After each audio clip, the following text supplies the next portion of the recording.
नमस्कार, मैं हूं शशि शर्मा। आप देख रहे दबंग खबरें। आज हम अपने कैमरे से आपको इंसानियत की मिसाल बताएंगे। इंसान चाहे तो कोशिश से पत्थर में भी पानी निकाल सकता है और बंजर जमीन में भी खेती कर सकता है। उसी का जीता जागता उदाहरण हम बता रहे हैं। 4 दिन पहले एक बुजुर्ग सड़क पर लावारिस स्थिति में पड़ा हुआ था और भारी बरसात में जिंदगी और मौत के बीच जद्दोजहद कर रहा था। उस वक्त उस बुजुर्ग की खबर लेने कोई नहीं आता था। सिर्फ वहाँ से आने जाने वाले राहगीर उसको देखते थे, चले जाते थे। ऐसे में नेक दिल इंसान उन्होंने स्थानीय नगर सेवक मदन सिंह को इन्फॉर्म किया। उन्होंने बगल में रहने वाले अविनाश से कांटेक्ट करके उस बुजुर्ग की मदद की और आज बुजुर्ग की स्थिति यह है कि बुजुर्ग के चेहरे पे देखिए किस तरह से हंसी है, चेहरे पे चमक है। कोशिश ही कामयाब होती है और इस कोशिश के तहत हमारे साथ बुजुर्ग हैं, देखिए किस तरह से चल फिर रहे हैं। जो जिंदगी और मौत से जद्दोजहद कर रहे थे, आज इनके चेहरे की खुशी देखिए। ये इंसानियत की मिसाल है जो यहाँ पे चल फिर रहे हैं। इससे ज्यादा यहाँ पर अगर कोई जन सेवा कर रहा है, सच्ची मानव सेवा कर रहा है,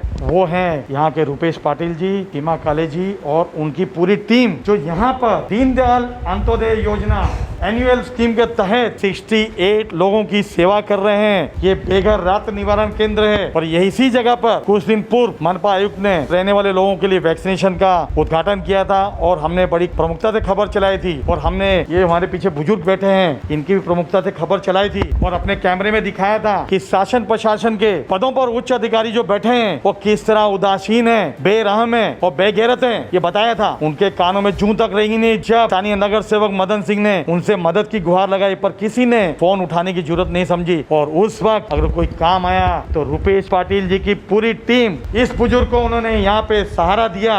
आइए रुपेश जी से जानते हैं क्या कहना चाहेंगे। रुपेश जी, हम तो कहेंगे कि हमको पता नहीं होता है कि हमारे यहाँ कौन बुजुर्ग कैसे आने वाला है और उनको कौन लाने वाला है। तो हमारी टीम जो है कि जैसे कि मुझे कई कॉल आए उनके लिए, तो मैंने एक ही कहा कि भाई अपना दरवाज़ा खाली उनका एंटीजन टेस्ट और कोरोना टेस्ट करा करके हमारे यहाँ छोड़ेंगे तो हम उनको स्वीकार जरूर करेंगे। क्योंकि ये महाराष्ट्र शासन की जो योजना है NULM अंतर्गत बेघर निवारा केंद्र है।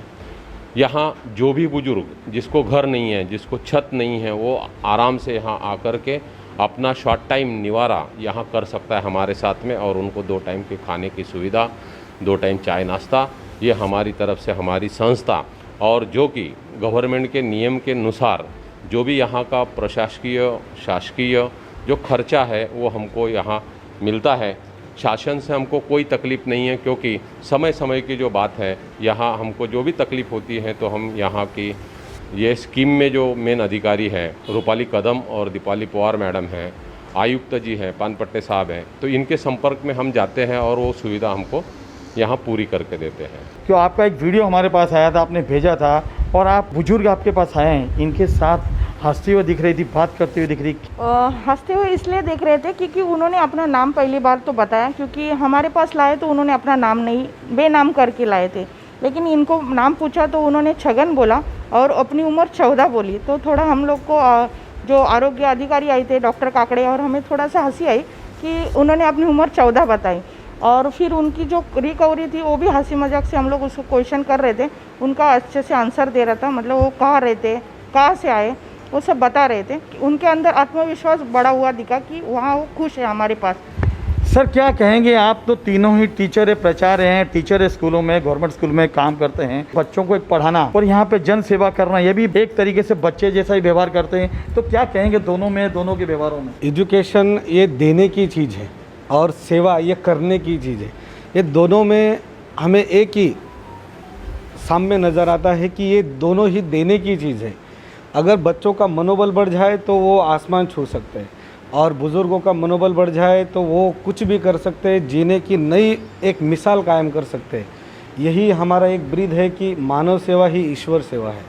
यही आप लोगों के बीच आप लोगों ने जितना ये न्यूज़ दिखाना है वो आप प्रचार करेंगे और हमें आपकी तरफ से भी हमें बहुत बड़ा सपोर्ट मिलेगा। शिक्षक हैं, प्राचार्य हैं, जो बच्चों को शिक्षा देते हैं। बच्चों को शिक्षा देके आज के बच्चे जो हैं देश का भविष्य बनते हैं। लेकिन साथ में अपने परिवार को देखते हुए ये जन सेवा भी कर रहे हैं। मेरे पीछे देख रहे हैं, यहाँ पे 68 लोग हैं यहाँ पर जिनकी सेवा दिन रात निस्वार्थ कर रहे हैं। बहुत कम लोग होते हैं जो इंसानियत की मिसाल पैदा करते हैं, जो अपना घर परिवार भी देखते हैं, वो अपना फर्ज भी, ड्यूटी का फर्ज भी निभाते हैं और साथ में जन सेवा भी करते हैं। जो जन सेवा की मूर्तियां दिख रही हैं हमारे साथ, इंसान के अंदर अगर चाहत होगी, चाह होगी तो राह होगी, उसी का जीता जागता उदाहरण हमारे साथ ये बुजुर्ग हैं जो आज किस तरह से इनके चेहरे पे खुशी नजर आ रही है। मैं कहना चाहता हूँ अपने माध्यम से यहाँ के आयुक्त से, ऐसे बेघर रक्त निवारण केंद्र चलाने वाले इन ऐसे लोगों को सरकारी और मदद दी जाए और सरकार से हो सके तो ज्यादा से ज्यादा लाभ इन्हें पहुंचा जाए। आह्वान करना चाहता हूं जनता से कि आप लोग थोड़ा सा समय निकाल कर अगर आप में जन सेवा की अगर भावना है तो जरूर यहाँ पे आकर इनके कंधे से कंधा मिलाकर ऐसे बुजुर्गों की सेवा कीजिए। यही जन सेवा है।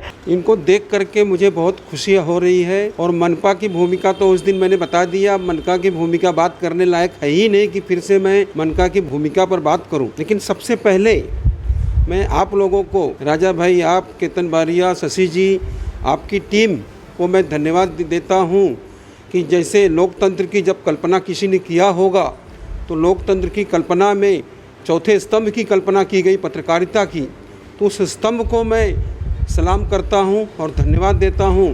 उस दिन जब इनकी दोपहर में जो हालत थी, मैं खुद नहीं समझ पा रहा था, लोग भी नहीं समझ पा रहे थे कि ये बुजुर्ग बच पाएंगे या नहीं।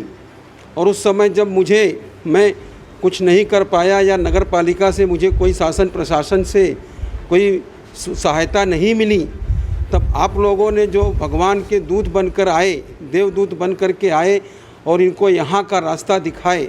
और उसके बाद यहाँ की जो बेघर निवारा की टीम है, रुपेश पाटिल और इनकी, ये लोग भगवान बन कर के इनके प्राणों की रक्षा की। और आज देख रहे हैं कि ये एकदम हट्टा कट्टा नौजवान तंदुरुस्त हीरो बने हुए हैं।